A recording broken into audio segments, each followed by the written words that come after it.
Imagine a Roman dock in the early 4th century. The air is thick with the smell of salt water, tar, and hot blood.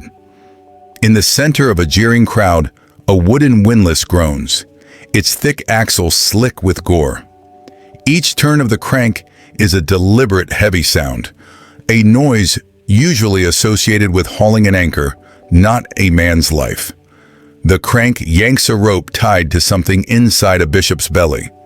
With every rotation, the tension mounts until, with a sickening tear, his intestines spill out onto the wood like a scarlet cord. The crowd, there for the spectacle, winces. Some gag, others turn away. But the man at the center of it all keeps praying. His voice is hoarse but steady, almost bored with the proceedings. That man is Erasmus of Formia. How did a mild-mannered Italian bishop end up turned into human fishing line by the Roman Empire? And why, for centuries afterward, do sailors caught in violent storms swear they see his ghost twinkling on their masts? Let's rewind and unravel the story. The year is 303 AD.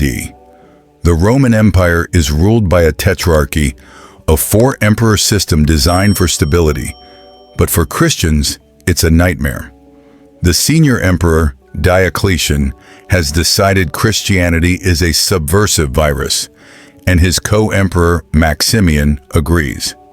They unleash what will be known as the Great Persecution, the most severe and systematic attack on Christians in the empire's history. Their edicts are simple and brutal. Christian churches are to be destroyed, scriptures burned, and all citizens must offer a sacrifice to the Roman gods or face the consequences. In the port town of Formia, Italy, this is terrible news for the local bishop, Erasmus. Picture a man who appreciates the finer points of theology, a part-time Latin nerd who can probably conjugate verbs faster than the local magistrate can sign an execution order. He is forced into hiding, taking to the hills and caves of Mount Libanus to say Mass by the flickering light of an oil lamp, sustained, as legend says, by a raven that brought him food. But Erasmus is not a man built for hiding.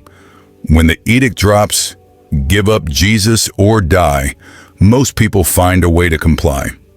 They burn a pinch of incense to a statue of Jupiter, get their names on the list, and go home. Erasmus strolls down the mountain and, in effect, signs up for martyrdom instead. The soldiers don't have to look far. They drag him before the Emperor Maximian. Think of a military strongman who prefers action to thought and takes full advantage of the power his position offers. The offer is the usual one, a small sacrifice, a signature on the dotted line, and he can walk away free. Erasmus refuses, so the guards go to work. The Roman toolkit for persuasion is vast and horrifying. They use lead-tipped whips, designed to tear flesh from bone. They prepare a cauldron of boiling pitch, rosin, and oil. Legend, recorded centuries later, swears that the bubbling tar miraculously cools the moment it touches his skin, doing him no harm. Another tale speaks of him being sealed in a barrel, lined with sharp spikes, and rolled down a hill, only to be healed by an angel. Whether these miracles are literal truth or later embellishments, the official court scribes likely just wrote, "Subject resisted initial interrogation." Frustrated, Maximian has him thrown into a dungeon to be left to starve. The message is clear: lights out, see you tomorrow for round 2. Night falls in the Roman prison.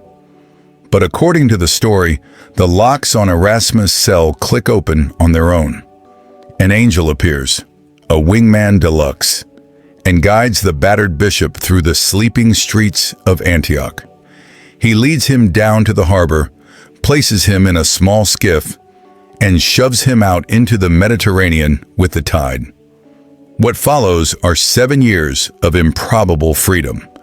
Erasmus travels, preaching open-air sermons, performing baptisms in olive groves, and always staying one step ahead of the authorities. He passes through Lycia, where he allegedly raises the son of a prominent citizen, converting scores of people in the process. This success, however, puts him back on the empire's radar. One unlucky day, the net tightens again. This time, the Romans, under the notoriously brutal Maximian, decide to skip the preliminaries. They chain him to a dockside windlass in Formia. What was once a place of commerce is about to become a theater of cruelty. A tourist trap meets an execution. Picture an oversized coffee grinder, a heavy-duty winch bolted to the pier, normally used for hauling boats or heavy cargo. This is a windlass. It's a tool of labor, of maritime life. But now, it's an instrument of death. They strap Erasmus belly up onto a wooden plank, his arms spread like a starfish. An executioner makes an incision in his abdomen. A small hook is inserted, attached to a rope, and looped around the windlass's drum. Then they begin to turn it. Every click of the mechanism pulls another yard of his intestines from his body, coiling it slowly and deliberately around the axle. It's a method of execution so uniquely horrific it seems designed to break not just the body, but the spirit.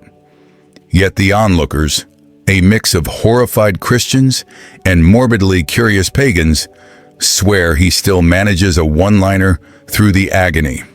"Take what you like. You can't have my soul." Whether that's an actual quote polished by centuries of church embellishment or a moment of pure, unadulterated badassery, it sticks. The scene becomes iconic. Artists will spend the next 1,000 years painting it. A serene-looking bishop, cherubs hovering overhead with a martyr's crown, and sweaty executioners looking like they're just doing a dirty job. Eventually, the gruesome machinery wins. Whether his spine snaps from the strain or he simply bleeds out, the sources differ, but Erasmus dies on the dock. His body is then cast into the sea. But the story doesn't end there. According to the hagiography, his body doesn't sink or decompose. Instead, days later, it washes ashore, glowing faintly as if someone forgot to switch off the backlight. Local Christians, hiding in fear, see this as a sign. They retrieve the body and secretly entomb it in a stone sarcophagus in the cathedral at Formia. Almost immediately, miracles begin to be associated with his relics. Colicky babies are hushed when brought near his tomb, and sailors caught in storms dream of the bishop walking on waves to guide them. The Roman authorities had intended to make an example of him, to erase him. Instead, they had just unlocked his cult status. His relics would remain in Formia for over 500 years until the town was destroyed in 842, at which point his body was moved to the nearby city of Gaeta, where he is still honored as its patron saint. Fast forward a few centuries. As stories of his power spread, every port worth its salt along the Italian coast wants a chapel with his name on it. By the year 1100, he's officially one of the great patron saints of seafarers. Sorry, Saint Nick, you'll have to share the boat. His name, Erasmus, undergoes a linguistic shift. Through Italian dialects, Saint Ermo eventually becomes Saint Elmo. In the windlass, the very tool that gutted him is transformed into a symbol. It starts appearing on church doors and in paintings, not as an instrument of torture, but as a badge of safe passage for sailors. Then there's the lightning. During powerful thunderstorms, sailors would often see a strange, glowing electrical discharge crackling along the tips of their ship's masts. This eerie, beautiful plasma, a phenomenon we now know is a corona discharge, was seen as a sign. Sailors, believing it was a good omen that often appeared as a storm was ending, would grin and shout, "Saint Elmo's come to guide us." The Romans intended the wheel of the windlass as a final, terrifying warning. Through faith and legend, it became a lighthouse. The story of Erasmus's death was too dramatic for artists to ignore, though they all took different approaches. In the 15th century, the early Netherlandish painter Dirk Bouts depicts the martyrdom with a strange, unnerving calm. Erasmus lies there, looking up with a peaceful, almost indifferent expression, as if he's merely posing for a passport photo while the executioners calmly go about their business. The scene is gruesome, but everyone is weirdly tranquil. Then, in 1628, Nicolas Poussin cranks the drama up to 11 for an altarpiece in St. Peter's Basilica itself. In his version, it's all dynamic diagonals, gleaming muscles, and high emotion. A pagan priest gestures angrily at a statue of Hercules, demanding Erasmus recant, while cherubs hover above like angry bees, ready with the crown and palm frond of martyrdom. Somewhere in Genoa, another artist, Battista Franco, goes for full-on splatter, painting crimson ribbons of intestines looping across a chapel wall. Tourists still clutch their stomachs. For centuries, art critics have argued about these works. Is it theological storytelling or just religious exploitation of gore? Meanwhile, pilgrims have simply kept lighting the candles. Sailors don't keep a monopoly on Saint Elmo. His portfolio of patronage expands in some surprising directions. He's invoked by people suffering from stomach ailments and intestinal diseases for obvious reasons. He becomes a patron for women in labor, another group all too familiar with abdominal pain. Cattle breeders adopt him, perhaps out of a strange sense of intestine solidarity. And most curiously, he becomes one of the patron saints of ammunition and explosives workers. The connection is likely the explosive crackle of Saint Elmo's fire, linking the saint to sudden, powerful blasts. In the town of Gaeta, they still honor him with festivals, and local chefs dish out squid ink pasta twisted into coils that look like, well, you know. His influence persists in small, practical ways. Mothers rub little medals with his image on their babies' tummies to soothe colic, and amulets bearing his name are sold in gift shops beside every major harbor.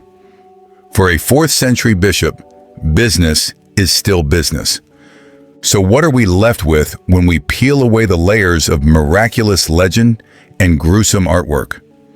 At its core, the story of Saint Erasmus is about a man who chose not to swap his deeply held truth for his own survival.